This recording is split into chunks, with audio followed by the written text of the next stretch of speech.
Guys আজকে আমি আপনার সাথে আমার একটি ফেভারিট ফ্যাশন আইটেম নিয়ে কথা বলবো, যা শুধু আমারই ফেভারিট না, আপনাদেরও ফেভারিট ফ্যাশন আইটেম। সেটা হচ্ছে টি শার্ট। একটি পারফেক্ট টি শার্ট আপনার লুকে 5 থেকে 6 সেকেন্ডের ভিতরে পুরোপুরি চেঞ্জ করে দিতে পারে, আপনাকে জিরো থেকে হিরো বানিয়ে দিতে পারে। আমার মনে হয় না এমন অন্য কোনো আউটফিট আছে যা আপনাকে এত কম সময়ের ভিতরে আপনার লুককে এতটা চেঞ্জ করে দিতে পারে। আর আপনাকে আজকে এই ভিডিওতে আমি শেয়ার করব কিভাবে আপনি আপনার জন্য একটি পারফেক্ট টি শার্ট চুজ করতে পারেন, যেটা পরে আপনি রাস্তাতে যখন হেঁটে যাবেন তখন আশেপাশের মানুষ আপনাকে দেখে বলবে, আরে ভাই কি স্টাইলিশ, 10 এ 10।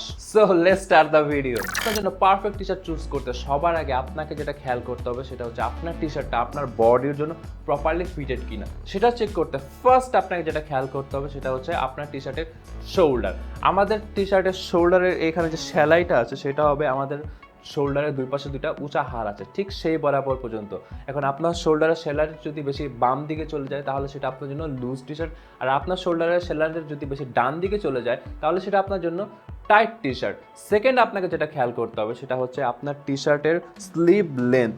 এখন স্লিভ লেন্থ হবে আপনার মিড বাইসেপ পর্যন্ত। আপনি আরেকটা গোল্ডেন রুলস ফলো করতে পারেন, সেটা হচ্ছে আপনার টি শার্টের স্লিভ লেন্থ হবে আপনার যেখান থেকে ট্রাইসেপ শুরু হয়েছে ঠিক সেই পর্যন্তই শেষ হয়ে যাবে আপনার টি শার্টের লেন্থ। আপনার টি শার্টের লেন্থ যদি এর বেশি হয় তাহলে আপনার যে আর্মসটা আছে সেটা ছোট দেখাবে। সো আপনি যদি আপনার আর্মসকে বিগ স্ট্রং দেখাতে চান তাহলে আপনি ট্রাই করবেন আপনার টি শার্টের লেন্থটা যাতে একদম মিড বাইসেপ পর্যন্ত হয়, বা যেখান থেকে আপনার ট্রাইসেপ স্টার্ট হচ্ছে ঠিক সেখান পর্যন্ত হয়। বাট যদি টি শার্টের লেন্থ এর উপরে উঠে যায় তাহলে জিনিসটা অনেকটা অকওয়ার্ড লাগবে, আপনাকে সেটা পরলে কখনো ভালো দেখাবে না, হিতে বিপরীত হয়ে যাবে তখন। দেন আপনাকে যেটা খেয়াল করতে হবে সেটা হচ্ছে আপনার টি শার্টের স্লিপটা আপনার আর্মসের সাথে কীভাবে হাগ করে আছে। এটা অনেক বড় একটা জিনিস। আপনি জাস্ট খেয়াল করবেন যে আপনার টি শার্টটা যাতে আপনার আর্মসের সাথে খুব সুন্দরভাবে হাগ করে থাকে, কোনো এক্সট্রা ফ্যাব্রিক না থাকে, আবার অতিরিক্ত যাতে টাইটনেসও ফিল না হয়, জাস্ট সুন্দরভাবে যাতে একটা স্টাইল হাগ দিয়ে থাকে। আর অনেকে দেখবেন যে টি শার্ট পরে সেটা স্লিভ লেন্থটা মিড বাইসেপ পর্যন্ত হয়ে থাকে, বাট সেটা স্লিভটা আপনার আর্মসের সাথে হাগ করে থাকে না, লুজ থাকে। সেই সব টি শার্টগুলো আপনি ট্রাই করবেন অ্যাভয়েড করে চলতে, কারণ আপনি যদি সেই সব টি শার্টগুলোও পরেন তাহলে আপনার আর্মসটা স্মল দেখাবে, বিগ দেখাবে না। আপনি যদি আপনার টি শার্টের লেন্থ মিড বাইসেপ পর্যন্ত রাখেন আর সেটা যদি আপনার আর্মসের সাথে হাগ করে থাকে তাহলে আপনার একটা স্টাইল ইলিউশন ক্রিয়েট হবে যে আপনার আর্মসটা বিগ। সো ফ্যাশনের ক্ষেত্রে না এই ছোটো ছোটো জিনিসগুলো অনেক বড় কিছু ম্যাটার করে। আপনি যদি এই ছোটো ছোটো জিনিসগুলো মেনটেন করে চলতে পারেন তাহলে আপনার ফ্যাশনকে নেক্সট লেভেলে চলে যাবে। ওকে, দেন আপনাকে যেটা খেয়াল করতে হবে সেটা হচ্ছে আপনার টি শার্টের বডি ফিটিংস। আপনি যদি আমার এই টি শার্টের দিকে খেয়াল করেন তাহলে দেখবেন যে এটা চেস্টের দিক দিয়ে টাইটনেস আছে হালকা, আবার অতিরিক্ত টাইটও না, আবার অতিরিক্ত লুজও না, জাস্ট একটা হালকা একটা হাগ দিয়ে রয়েছে। দেন আপনি যদি চেস্টের দিক থেকে যত নিচের দিকে নামতে থাকবেন সেখানে দেখবেন যে আপনার টি শার্টটা হালকা লুজ হবে, আবার বেশি না। সেটাই হচ্ছে একটা পারফেক্ট টি শার্ট। এখন কথা বলি আপনার টি শার্টের লেন্থ কেমন হবে, ওভারঅল টি শার্টের লেন্থ।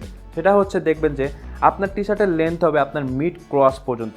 মিড ক্রস কি? মিড ক্রস হচ্ছে আপনার যে প্যান্টের চেইন আছে, আপনার টি শার্টটা হবে ঠিক সেই প্যান্টের চেইনের মাঝ বরাবর পর্যন্ত। আমি অনেক খেয়াল করেছি যে মানুষ বড় লেন্থের টি শার্ট পরে না, ছোটো লেন্থের টি শার্টটাই ম্যাক্সিমাম কেটে পরে থাকে।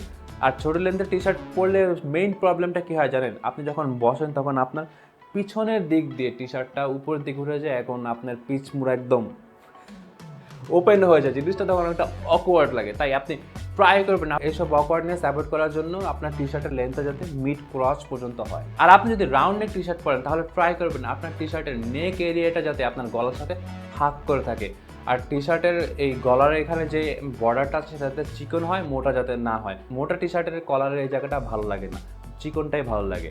আর আপনি যদি ভিনেক টি শার্ট পরেন তাহলে ট্রাই করবেন ডিপ ভিনেক যে টি শার্টগুলো আছে সেগুলো সবসময় অ্যাভয়েড করে চলতে, কারণ সেগুলো খুবই অকওয়ার্ড দেখায়। আমার মতো এই হালকা ভিনেক যেগুলো আছে সেগুলো পরে চলার ট্রাই করবেন, কজ সেগুলো অলওয়েজ এনি সিচুয়েশনই স্টাইলিশ লাগে। ওকে, নাও লেটস টক অ্যাবাউট আপনি গ্রাফিক টি শার্ট পরবেন, যেসব টি শার্টগুলো হ্যান ত্যান হাবিজাবি লেখা থাকে সেগুলো, না কেমন এমন এক কালার টি শার্ট পরবেন। আপনি যদি স্কুল বা কলেজে পড়েন, ইয়াং হন, তাহলে আপনি গ্রাফিক টি শার্টগুলো পরতে পারেন। বাট আপনি যদি কোনো ইউনিভার্সিটি স্টুডেন্ট হন বা এর থেকে কোনো ম্যাচিওর কোনো ব্যক্তি হন তাহলে ট্রাই করবেন গ্রাফিক টি শার্টগুলো অ্যাভয়েড করে চলতে। এখন অনেকে দেখবেন যে ইউনিভার্সিটিতে পড়ে বলে আমি গ্রাফিক টি শার্ট পরতে পছন্দ করি, আমার সবচেয়ে ফেভারিট টি শার্ট হচ্ছে ওই টি শার্টটা যেটা লেখা আছে নো গার্লফ্রেন্ড নো প্যারা। Shut up! আপনি যদি এইসব টি শার্টগুলো পরেন তাহলে আপনাকে স্টাইল গেম, আপনার পার্সোনালিটি কই যে থাকবে আপনি চিন্তা করতে পারবেন না। সো ট্রাই করবেন, আপনি যদি নিজেকে ম্যাচিউর দেখাতে চান, স্টাইলিশ দেখাতে চান, তাহলে আপনি সলিড কালার যে টি শার্টগুলো আছে সেগুলো পরে চল। আপনি যদি নিজেকে টি শার্টে কুল অসাম দেখাতে চান, তাহলে ট্রাই করুন আপনার ফিজিক্যাল এক্সারসাইজ করতে, নিজের শরীরটাকে একটু মেনটেন করে চলতে, একটু বিগ আর্মস বানাতে। আপনার ফিজিক্যাল এক্সারসাইজ যে একদম খুবই হার্ড করতে হবে এমনও না, আপনি জাস্ট প্রত্যেকদিন 20টা পুশ আপ, 20টা চেইন আপ, 20টা স্কোয়াট নেন, তাহলে 1 মাস পরে দেখবেন আপনার বডি স্ট্রাকচার চেঞ্জ হয়ে গেছে। আপনি তখন যেটাই পরবেন আপনাকে সেটাই ভালো লাগবে। সো আজ থেকে ফিজিক্যাল এক্সারসাইজ করা শুরু করেন, আপনার ওভারঅল ফ্যাশন গেমে চেঞ্জ হয়ে যাবে, trust me. So guys, if you found this video informative, don't forget to drop a like below and subscribe to this channel and turn on the notification bell so you guys don't miss any of my video. আবার next উইকে দেখা হবে। আসসালামু আলাইকুম।